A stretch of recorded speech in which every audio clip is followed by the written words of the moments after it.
What we have discovered about 10 years ago is that one of these amino acids, leucine, is absolutely unique. It's absolutely unique as a metabolic signal. Just like in your brain where there's metabolic signals, there's neurotransmitters and things like that, the signals in your body are driven heavily by leucine. I'll tell you a little bit more about it, but it's a very unique signal, and this is a breakthrough discovery.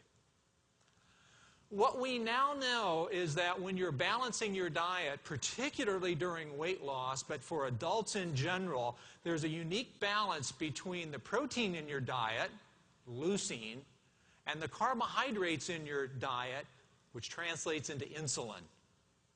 So protein and carbohydrates are a very important balance. You heard Justin mention the word balance in the products. These products have been ideally balanced to meet these kinds of requirements. And nobody else gets this.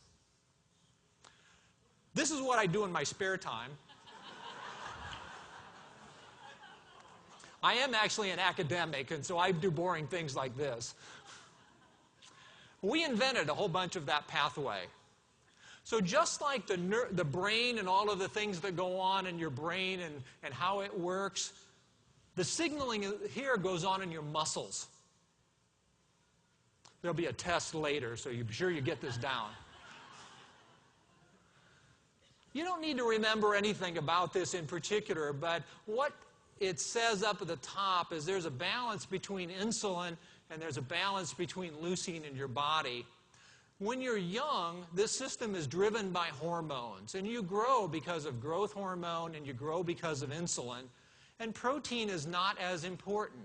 You have to have it, but the body is so efficient because of the hormones, you'll almost grow in spite of yourself. But as you get older and stop growing, those hormones take on less and less importance. Insulin becomes not very important. Growth hormone pretty much disappears. And protein now becomes the dominant factor. And we need to rebalance. How many of you can consciously say at age 25 you changed your diet? I don't see, no, yeah, I guess that's right. Nobody. Okay? We need to change our diet to look differently as we change that hormone pattern. One of the problems right now in the diabetes field is everybody thinks, well, insulin's the regulator of blood glucose, blood sugar. It's really not. Insulin is a safeguard against excess blood glucose. It's a disposal mechanism. What insulin really is a growth hormone. And when you quit growing, it stops working. We are all insulin insensitive. If you go from the age 15 to age 30, you need 4 times more insulin to accomplish the same task. 4 times more. We're all insulin insensitive. And so if you create a diet that has to have insulin work correctly, 30% of you are going to fail at it. If you don't bring in 10 miles a day exercise, you're going to fail. And not many of us are willing to do 10 miles a day. We'll come back to that point. The point here, though, is there's a balance. And when you're adults, you need to rebalance that protein and carb. As we're rebalancing that protein and carb in our diet, what we're really doing is rebalancing that insulin and leucine pattern. What we want is a diet that is higher in protein, good quality protein, at the right meals, at the right timing, because that gives us the leucine. That gives us that metabolic trigger. Once you do that, you have healthy muscles. I think this was a picture of Craig when he got his hair back. Is that right? That's where I got that, right. You get the right body composition. You have fitness. You have muscle mass. You have the composition you want. On the other hand, if you go to a higher carb, higher insulin, now you're in a mode where the only thing insulin really does in your body is deposit carbohydrates as fat. And basically, we can take David into another form.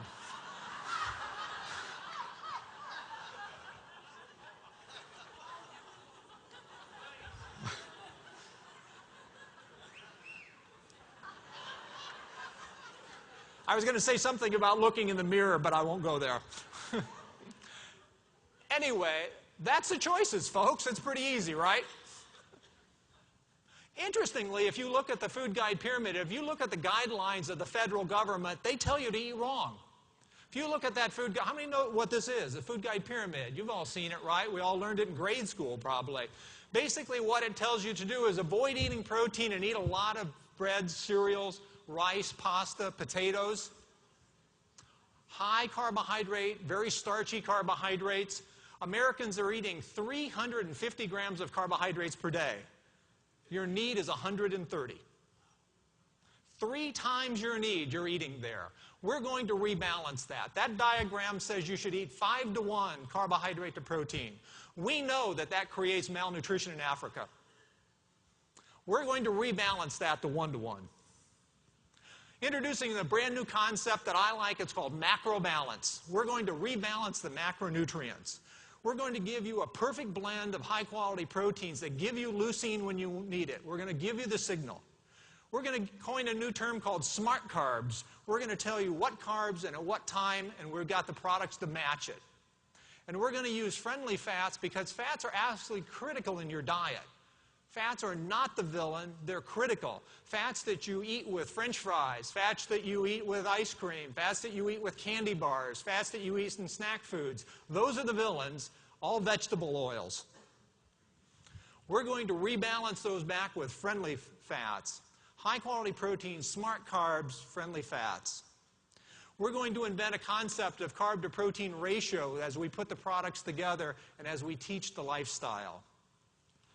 What difference does it make? I'm going to show you a couple of slides of research right now. This is a graph of protein synthesis. And again, protein synthesis in your muscle is really what leucine is about. Leucine goes into the muscle and it triggers the process of stimulating your body to build new protein. We think about muscles burning calories because you exercise. Muscles actually burn calories because of building new protein. 50% of the calories you burn per day should be in protein synthesis. 50% of them. What this graph says, the white bar on the far left, it says morning. When you wake up after an overnight sleep, basically you've been fasting. You've been in a short-term starvation.